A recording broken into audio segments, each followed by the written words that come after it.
नमस्कार, सुप्रभात, good morning. काल श्री पटणकर सरांनी पृथ्वी, आप, तेज, वायू आणि आकाश या पंचतत्वाचा कधीही कोणी अशा रीतीने विचार केला नाही, अशा प्रकारचं सगळं विवेचन केलं. खरोखरच ते एका तऱ्हेचं म्हणजे प्रतिभेचं दर्शन आहे ते. कारण आपण पृथ्वीशीच फक्त ऐकतो, पृथ्वी सहनशीलता आहे वगैरे वगैरे. तर पाटणकर सरांचं म्हणणं अतिशय मार्मिक आहे की पंचमहाभूते आपल्या शरीरातच आहेत, हे तर सगळ्यांनाच माहित आहे. पृथ्वी तत्व हे सहनशीलतेचे आणि निर्मितीचे प्रतीक आहे, हेही आपल्याला इथपर्यंत माहित आहे. पण याच्या पुढे त्यांनी जे बाकीच्या 4 तत्वाचं विवेचन केलं आहे ते खरोखरच चिंतनीय आहे. जसं आप म्हणजे आपल्यातील जलतत्व, त्यात आर्द्रता आहे, प्रेम आहे. तेज तत्व म्हणजे सहनशीलता, त्याग, याकरता कष्ट करताना न डगमगता वाटेल त्या परिस्थितीला तोंड देणे, आणि याकरता जी ऊर्जा लागते ते म्हणजे आहे तेज. आणि वायू हा सहनशीलता आणि क्षमा, यामुळे चित्ताला जी खरी शुद्धता आली, म्हणजे पहिल्या 2 पंचमहाभूतामुळे जी आपल्याला सहनशीलता, क्षमा आणि चित्ताला जी खरी शुद्धता आली, हा आनंद आपण दुसऱ्याला द्यावा, हा निकोप आनंद आपण दुसऱ्याला वाटावा, याकरता जी नवनवीन निर्मिती, क्रिएटिव्हिटी आपल्याला प्राप्त झाली आहे ती इतरांसाठीच आहे, आणि हे सर्व दूर वाटून टाकावे. जसा वायू हा सर्वीकडे समतेने वाहतो, तसे सर्व देऊन टाकावे ही वृत्ती आपण जागेहून न हलता तो बाळगतो. जसा केवडा आपली जागा न सोडता चारी दिशेने आपला सुगंध पसरवतो, आणि त्या सुगंधाचा दिशेने मग अनेक लोक केवड्यापाशी येतात. त्याप्रमाणे नंतर आकाश, तर आकाश हे नेहमीच निसंग असते, अलिप्त असते. तिथे कुठल्याही तऱ्हेचा अहंकार नसतो, ते सदैव मोकळे असते, मुक्त असते.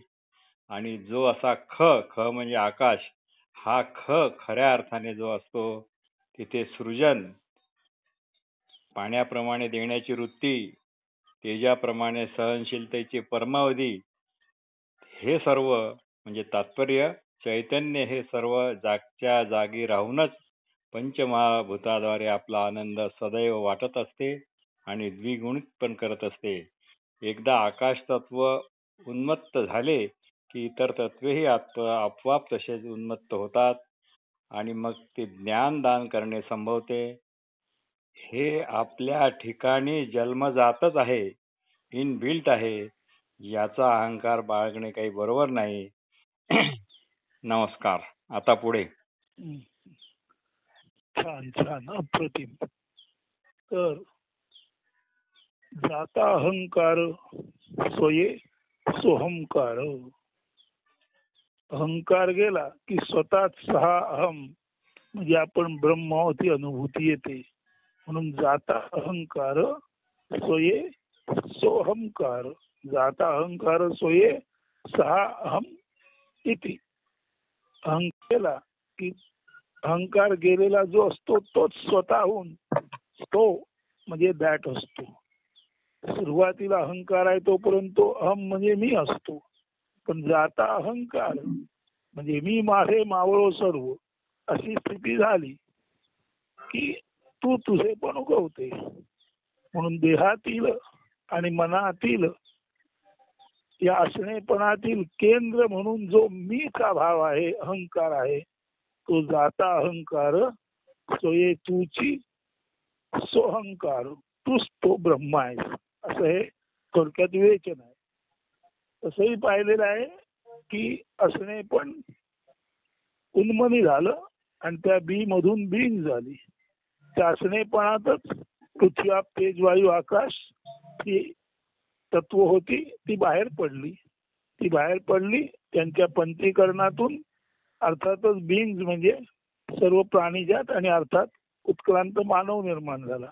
आता त्या मानवातच बी मध्ये म्हणजे चैतन्यामध्ये असलेली पंचमहाभूत इनबिल्ट आहेत, पंचीकरण झालेल्या स्थितीत आहेत. ती इनबिल्ट ही आपली महाभूत आहेत आपल्या शरीरामध्ये. ती पूर्वी असण्यामध्ये नुसती पडून होती. असण्याचा स्फोट झाला, पंचमहाभूत वेगवेगळी बाहेर आली, त्यांचं पंचीकरण होऊन स्थूल देहामध्ये ती आली. स्थूल, सूक्ष्म आणि त्रिगुणामध्ये स्वाभाविक कारण देह आला आणि ह्या सर्वाला महाकारण म्हणजे त्या अखंड योग स्थितीचा स्फोट झाला आणि एकोहम बहुश्याम झाला. बी मधून बिंग झाली. तर आता तीच गोष्ट हे आपल्या शरीरात आली. तर आपल्या शरीरात ही जी गोष्ट आलेली आहे ती जेव्हा आपण देह आणि मनातीत होतो, ट्रान्सडेंटल होतो, तेव्हा आपल्या शरीरातील त्या पंचमहाभूतांच्या उन्मनी अशा शिखरावस्थेमध्येच सर्व काही आत्मतत्वज्ञान जन्माला येते किंवा आत्म्याबद्दल ज्ञान उमगते. म्हणून उन्मनी भावातच आत्मज्ञानाचा उदय होतो किंवा उन्मनी भावातच आत्मज्ञान उमलते. आता पुढे हे जाणून घेणं महत्वाचं आहे की ब्रह्मासंबंधी जो काही उपदेश उपनिषदात केला जातो, ब्रह्मासंबंधी जो काही उपदेश उपनिषदात केला जातो त्याला आदेश म्हणतात. प्रत्येक गोष्टीचे वेगवेगळ्या रूपाने वर्णन करता येते. आध्यात्मिक, आधिभौतिक व आधिदैविक. मानव शरीराचे पातळीला स्थूल शरीर हे त्याचे आध्यात्मिक रूप आहे. ध्यानंतर्गत पंचमहाभूते हे आधिभौतिक रूप आहे व इंद्रियांच्या शक्तिरूप देवता किंवा त्या इंद्रियांचे कार्यरूप वेगळेपण व दिव्यत्व हे आधिदैविक रूप आहे. म्हणून स्थूल शरीर आध्यात्मिक आहे. त्यानंतर आधिभौतिक जे म्हणतात ते ध्यानंतर्गत पंचमहाभूतांचं रूप आहे आणि आधिदैविक म्हणतात तर इंद्रियांच्या शक्तिरूप देवता व त्या इंद्रियांचे कार्यरूप वेगळेपण दिव्यत्व हे आधिदैविक आहे.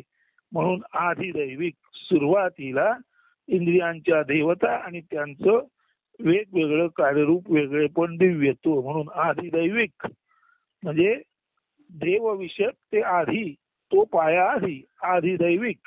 मानवी शरीरातला आधिदैविक पाया हा खरं सांगायचं म्हणजे महाकारण रूपी स्फोटामुळे किंवा महाकारण महत्त्वामुळे ज्या वेळेला शरीर निर्माण झालं तेव्हा त्या महाकारण किंवा महत्कारणामुळे जेव्हा शरीर निर्माण झालं तेव्हा प्रथम आधिदैविक म्हणजे इंद्रियांचे कार्यरूप वेगळेपण व दिव्यत्व तेव्हा प्रथम आधिदैविक आपलं रूप आहे. त्याच्यानंतर स्वाभाविकपणे पंचमहाभूतांचं हे आधिभौतिक रूप आहे आणि त्याच्यानंतर स्थूल शरीर हे आध्यात्मिक रूप आहे.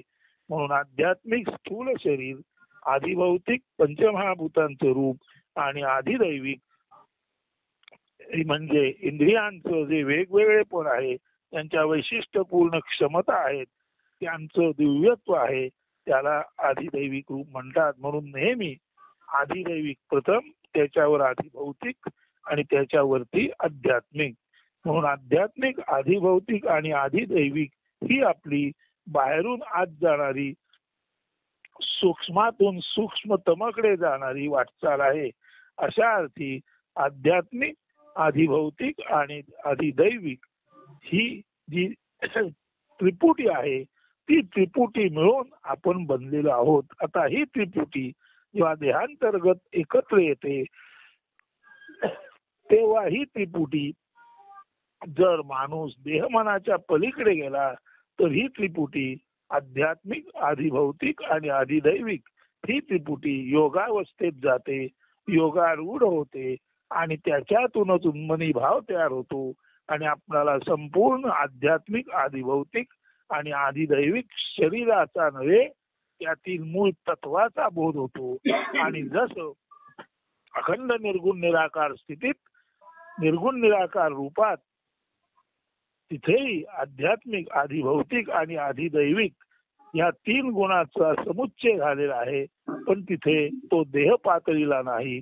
मात्र निर्गुण निराकाराचा स्फोट झाल्यानंतर, बी मधून बिंग झाल्यानंतर जेव्हा ही आधिभौतिक आपला आध्यात्मिक, आधी भौतिक आणि आधी दैविक हा जो तिथे जो एकत्र असलेला समुच्चय आहे तो पंचमहाभूताद्वारे वेगळा झाला. नंतर पंचमहाभूतांचं एकत्रीकरण झालं आणि अर्थातच स्थूल शरीर आध्यात्मिक झाल्यानंतर पंचमहाभूतांचं शरीर आधी भौतिक आणि त्यानंतर त्या पंचमहाभूतांद्वारे प्राप्त झालेल्या इंद्रियांना ज्या ज्या क्षमता आहेत त्यांचं वेगळेपण आहे, दिव्यत्व आहे, ते आधी दैविक म्हणून आध्यात्मिक, आधी भौतिक आणि आधी दैविक म्हणून जेव्हा हा एकमेळ होतो तेव्हा पूर्ण माणूस तयार होतो. आणि जेव्हा एकमेळ झालेला माणूस उन्मनी भावात असतो तेव्हाच खऱ्या अर्थाने ब्रह्माचं सुद्धा, मूळ असलेल्या ब्रह्माचं सुद्धा आध्यात्मिक, आधी भौतिक आणि अर्थातच आधी दैविक रूप आणि माणसाचं सुद्धा आध्यात्मिक, आधी भौतिक आणि आधी दैविक रूप हे तीन नसून खरं तर एकमेव द्वितीयम नास्ती असं ब्रह्मरूपच आहे. म्हणजे ब्रह्माचं रूप आणि माणसाचं रूप हे मूलतः ब्रह्मच आहे. ब्रह्मामध्ये निर्गुण निराकार अवस्थेत योगारूढ चेतना असताना, अखंड स्थितीत असताना, समाधीत असताना या तीनही गोष्टी नकळतपणे एकत्रित झालेल्या आहेत.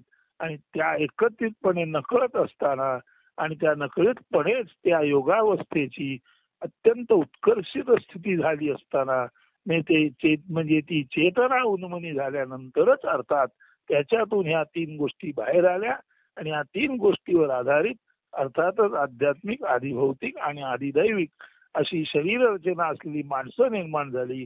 म्हणजे जे ब्रह्मात आहे, जे तेच पिंडात आहे, जे ब्रह्मामध्ये आहे तेच माणसामध्ये आहे. आता हे जे ब्रह्मामध्ये आहे ते माणसामध्ये आहे जाणण्यासाठी ज्या वेळेला माणूस देहमनाच्या मर्यादा ओलांडून उन्मनी भावात जातो, ट्रान्सडेंटल होतो, तेव्हा उन्मनी भावातच अर्थात आत्मतत्वज्ञान कळते. आता पुढे यासाठी केनोपनिषदामध्ये प्रथम खंडात मंत्र 2 जो आहे तो आपण पाहूया. श्रोत्रस्य श्रोत्रम मनसो मनो यत् वाचो वाच सौ प्राणस्य प्राणः चक्षुस्य चक्षु प्रतिमुच्च धीराः तेत्यास्या लोकादमृता भवन्ति. लोकाद अमृता भवन्ति.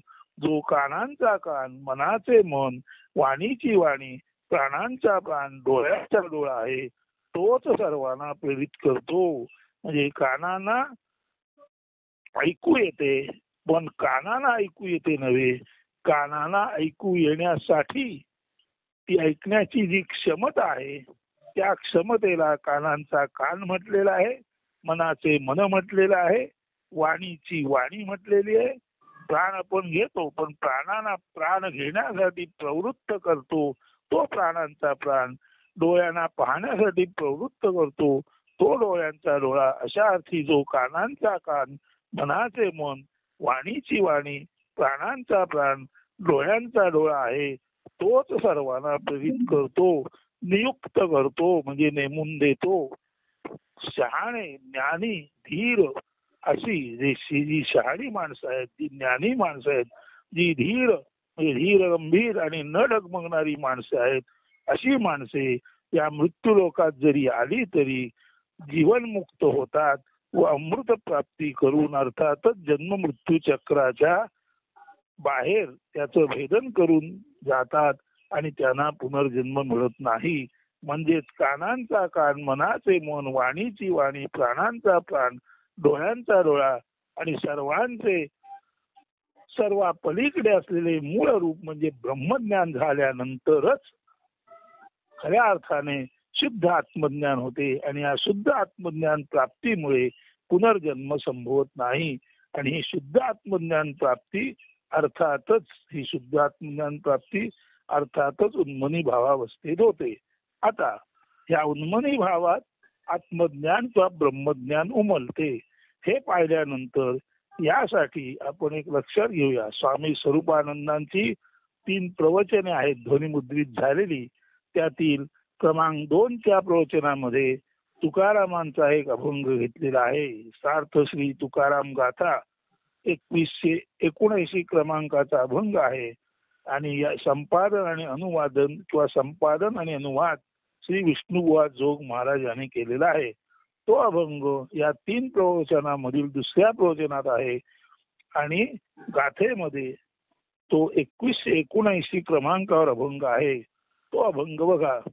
जाणोनी नेणते करी माझे मन, तुझी प्रेम खूण देऊनिया, मग मी व्यवहारी असे न वर्तत, जेवी जळात पद्मपत्र, ऐकोनी नाईके निंदा स्तुती कानी, जैसा काऊन म्हणी योगी राज, देखोनी ना देखे प्रपंच हा दृष्टी, स्वप्नीची या सृष्टी चेविल्या, स्वप्नीची या सृष्टी चेविल्या जेवी. आता चेविल्या आहे त्यातलं ई कवसात घातलेलं आहे, ते नीट म्हणता येण्यासाठी आहे. म्हणून स्वप्नीची या सृष्टी चेविल्या जेवी, तुका म्हणेसे झालिया वाचून, करणे ते सीण वाटतसे. भगवंताला पांडुरंगाला तुकाराम म्हणतो, जाणून नेणते करी माझे मन.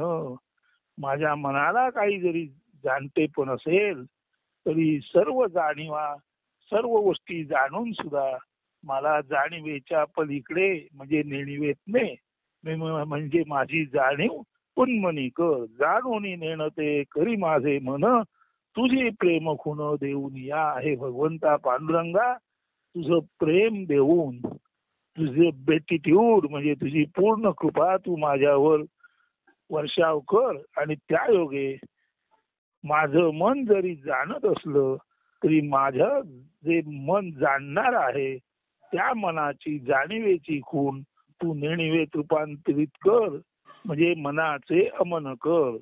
जाणून नेणते करी माझे मन, तुझी प्रेम खूण देऊन या. आहे भगवंता, तुझी प्रेम खूण देऊन हे विठ्ठला, हे आत्मरूपा, हे स्थाणू शिवरूपा, हे अखंड सर्वत्र असलेपणे असलेल्या आत्मतत्वा पांडुरंगा, तुझी प्रेम खूण मला दे. आणि माझं मन जे जाणणारं मन आहे त्या मनाने सर्व जाणून सुद्धा माझं मन नेमतं कर, न जाणणार कर, म्हणजे माझ्या मनाचे अमन कर. जाणून नेणते करी माझे मन, तुझी प्रेम खूण देऊन या. मग मी व्यवहारी असे न वर्तत, जेवी जळा आत पद्मपत्र. म्हणजे माझ्या मनात जाणते पण आहे ते जाऊन नेणते पण झालं, माझ्या मनाचं अमन झालं की परमशांत अवस्थेत मी जरी संपूर्ण व्यवहारात वर्तत असलो तरी त्या व्यवहाराची खूण, त्या संसाराची खूण किंवा त्या व्यवहाराचा डाग, संसाराचा दोष मला तसा लागणार नाही. देवी जळा आत पद्मपत्र. पाण्यात जरी पद्मपत्र कमळाचं पान असलं तरी पाणी आणि त्याचा अंश कमळाच्या पानाला चिकटत नाही. म्हणजे पद्मपत्र कमळाचे पान पाण्यात राहून जसं अलिप्त असतं तसं मी व्यवहारात राहून, संसारात राहून संसारापासून अलिप्त राहीन जर तू माझ्या मनाचे जाणते पण नेणतेपणात परिवर्तित केलेस, म्हणजेच माझ्या मनाचे अमन केलेस तर. ऐकोनी नाईके निंदा स्तुती कानी, जैसा का उन्मनी योगीराज.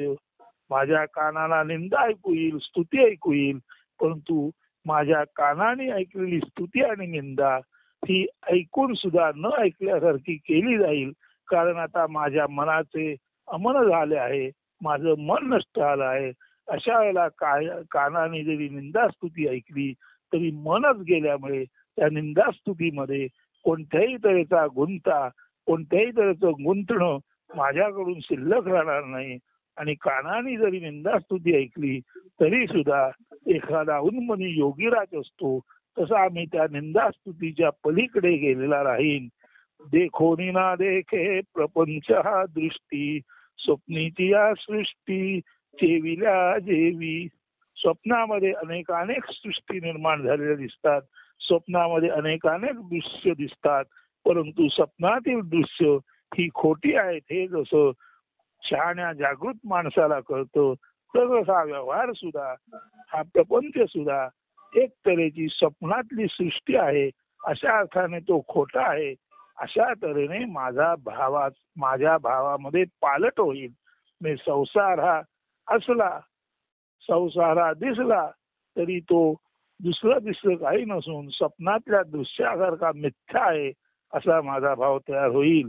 तुका म्हणे ऐसे झालिया वाचून, करणे ते ते सीण वाट तसे. असं झाल्याशिवाय, मनाचं नमन झाल्याशिवाय, देह मनाच्या मर्यादा ओलांडून उन्मनी झाल्याशिवाय, तुकाराम महाराज म्हणतात, हे जर झालं नाही तर जे जे काही केलं जाईल ते ते सर्व शिणवणारं, दमवणारं, थकवणारं आणि अर्थातच माणसाचा सर्वनाश करणारं आहे.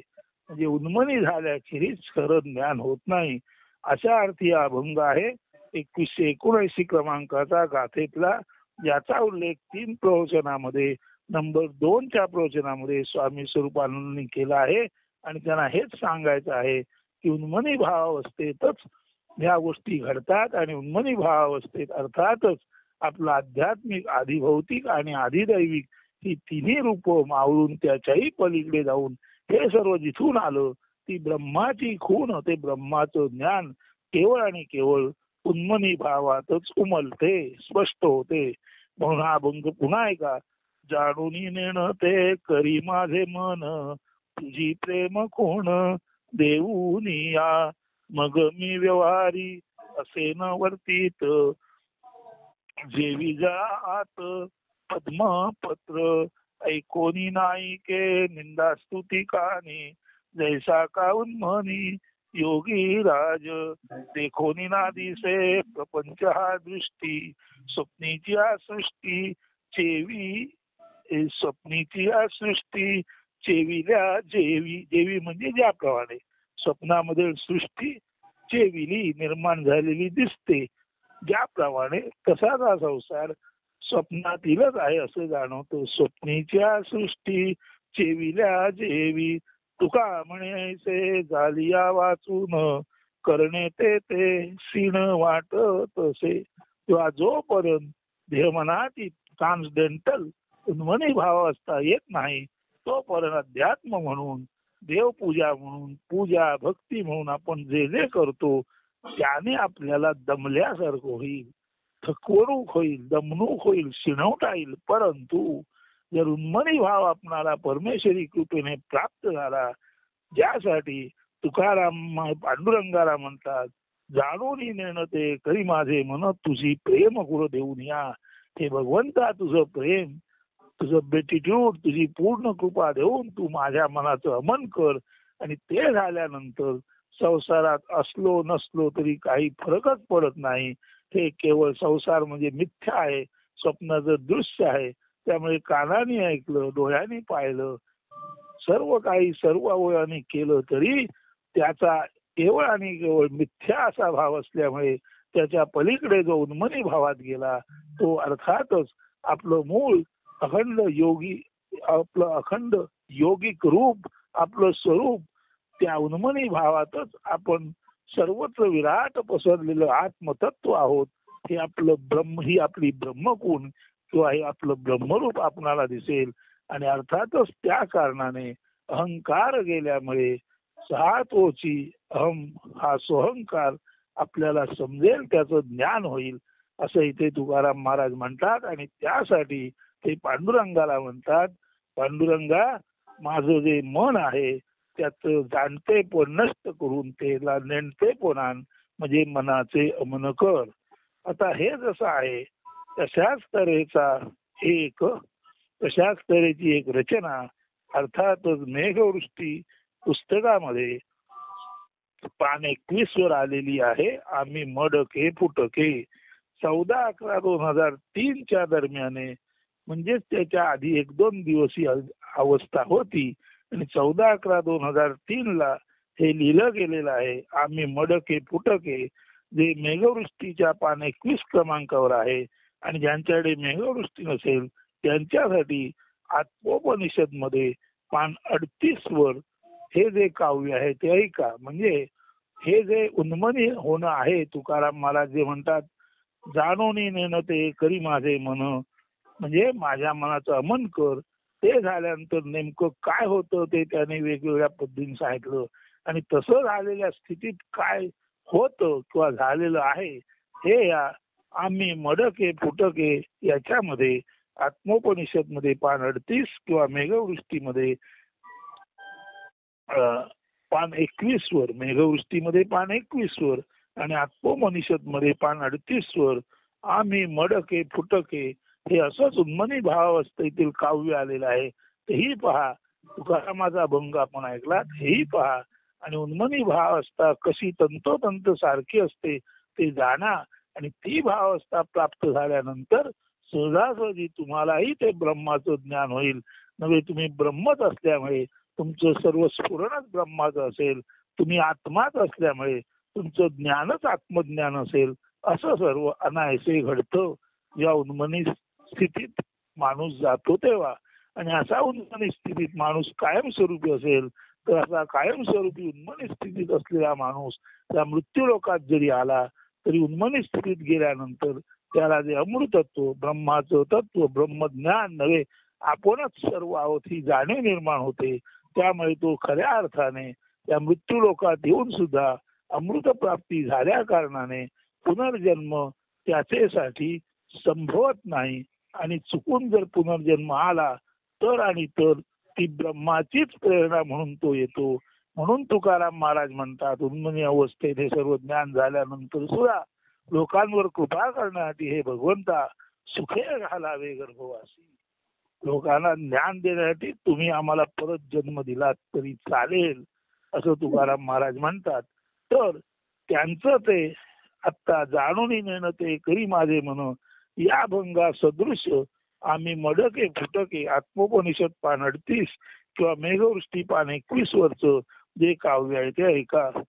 आम्ही फुटके फुटके आम्ही मडके फुटके, नाही काही भरत नाही काही धरत, सारे संस्कार लोपले ज्ञान सारे संपले, जाणीव नेणवते नेणीव जाणवते, आता सारे संपले आम्ही मडके फुटके.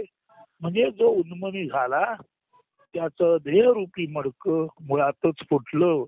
फुटलं म्हणजे काय, आता तो नेमकं काही धरत नाही भरत नाही, त्याच्यामध्ये काही आत येत नाही, आत आलं तर टिकत नाही, फुटकं असल्यामुळे ते निघून जातं. फुटकं म्हणजे काय ते सांगतो.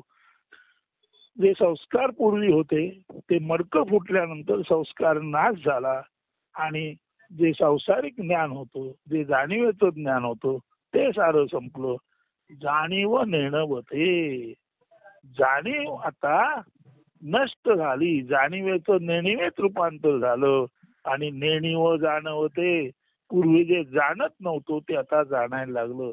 म्हणजे मनाचं नमन झालं की मनातील पूर्वीचा जो संसार आणि त्याच्या बाबतचं जो परिग्रह असतो, साठवणं असतं, संपत्तीचा असेल, सत्तेचा असेल, बळाचं असेल, बुद्धीचं असेल, स्त्री पुत्र दाराधिकांचं असेल, धनधान्याचं असेल, पशुसंपदा असेल, भूसंपदा असेल, ती सर्व परिग्रह वृत्ती एकदा का तुम्ही उन्मनी घालात की तुमचं मडकं फुटतं आणि तुमची परिग्रह वृत्ती संपते.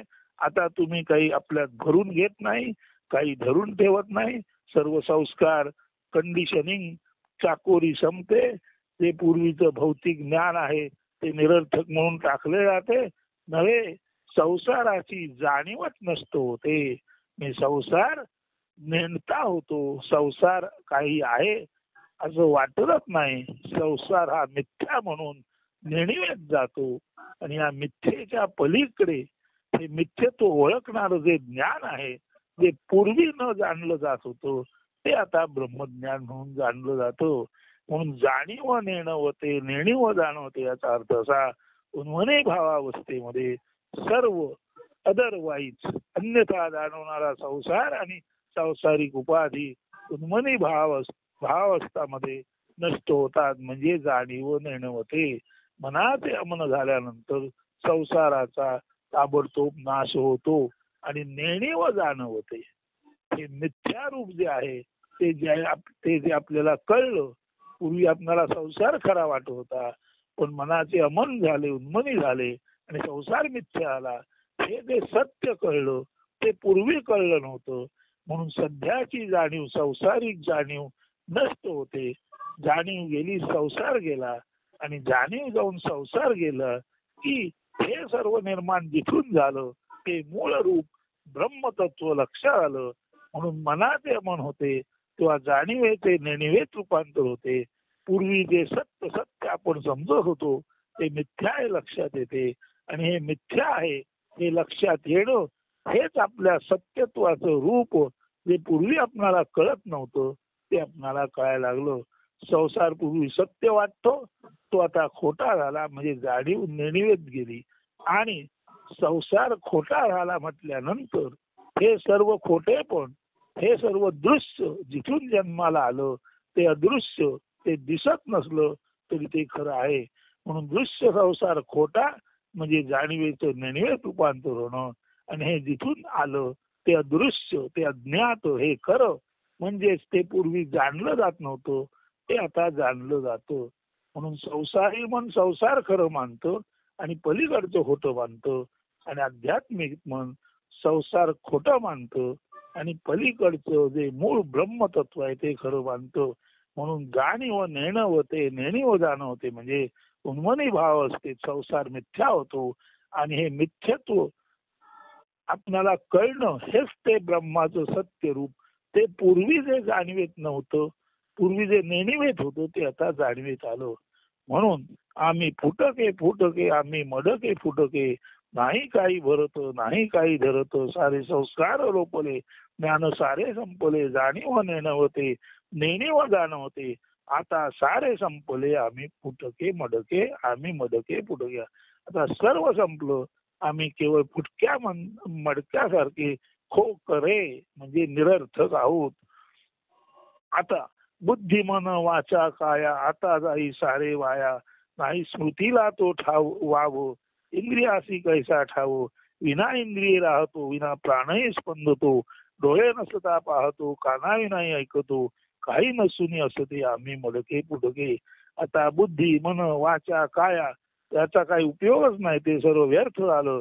स्मृतीला जागा नाही, इंद्रियांना ठाव ठिकाणा नाही, विना इंद्रिय राहतो, प्राण नसून सुद्धा आमचं स्पंदन चालू आहे, डोळे नसतानाही आम्हाला सर्व काही दिसतं, कानाशिवाय आम्हाला सर्व ऐकू येतं, काही नसून असं ते आम्ही मडके फुटके. खऱ्या अर्थाने आम्ही नाही, तरी सुद्धा काही नसून, काही नसण्याच्या मूळ स्थितीत जे सर्व आहे ते आम्ही विना इंद्रिय, विना कान ऐकतो, विना तोंड बोलतो, विना नाक श्वसन करतो, विना प्राण स्पंदतो, अशी दिव्य ब्रह्मानुभूती उन्मनी भाव असते देते.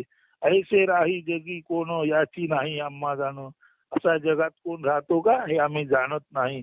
नाही जाणीवेची कळा साऱ्या वृत्तीशी वेगळा, जाणीवेची कळाच लोपली, सर्व वृत्तीच पालटून गेल्या, सर्वत्र निवृत्ती आली. ऐसे असणे जणू नसणे, परी नसूनची असणे. असं असणं म्हणजे खऱ्या अर्थाने नसणं आहे आणि असणं नसणं झालं तरी सुद्धा नसणेपणी आम्ही आहोत. हे पूर्वी जे कधीच कळलं नव्हतं ते ब्रह्मज्ञान कळलेले आम्ही. आम्ही दिसायला पाहिलं तर असून नाही, पण तू लोकांच्या दृष्टीने आम्ही संसारात नसलो तरी सुद्धा संसाराच्या पलीकडे संसार जिथून आला ते ब्रह्मज्ञान ज्या अर्थी आम्हाला विना इंद्रिय कळतं त्या अर्थी एका बाजूने संसारी लोकांच्या बाजूने आमचं असणं नसण्यासारखं आहे, परंतु परमेश्वराच्या ब्रह्माच्या बाजूने आम्ही नसून असणेपणी आहोत. नाही, खरे तर आम्ही ब्रह्मरूपच आहोत. जन म्हणती यासी वेडे, हा आम्ही तैसेची बापुडे. आमच्या या उन्मनी अवस्थेला जन वेडे म्हणतात, ठीक आहे, आम्ही तसेच बापुडे, आम्ही गरीब लोक तसेच आहोत. आत्मनिर्भर राहते आम्ही मडके पुटके, म्हणजे विना इंद्रिय, विना देह, विना प्राण, विना कान, विना नाक, काही नसताना, फुटक्या मडक्यासारखे असतानाही आम्ही ज्या अर्थी आनंदात आहोत त्या अर्थी आम्ही आत्मनिर्भर आहोत. आत्मतत्व, ब्रह्मतत्व हेच आमचे असणे आहे. आम्हाला देहाची गरज नाही.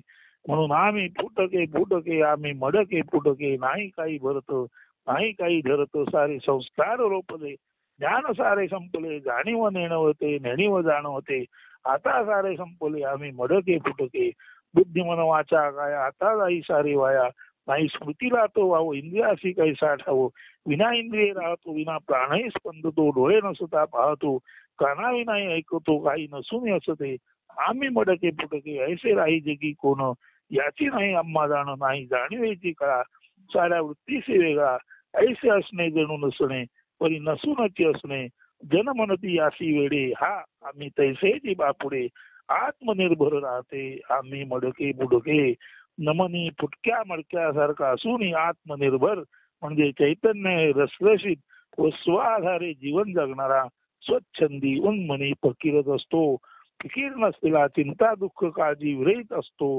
त्यालाच फकीर म्हणतात असा हा फकीर उन्मनी भावात असतो आणि त्या उन्मनी भावातच त्याला आपले ब्रह्मरूप दिसते त्याला सोहम हौसो हे तेव्हाच जाणवते जेव्हा तो उन्मनी असतो तर श्रोते सज्जन हो हे नीट जाणतेपणी नेमते होऊ नाही का आणि अनुभव घ्या की सा अहम हे केवळ आणि केवळ अहंकार जाता सोये तूची सुहंकार हे असं सर्व उन्मनी भावात घडतं याची तुम्हाला प्रत्यक्ष अनुभूती येवो अपरोक्ष अनुभव येवो ती त्या परमेश्वर चरणी ब्रह्मचरणी प्रार्थना करतो आणि आजचे निरूपण संपवतो.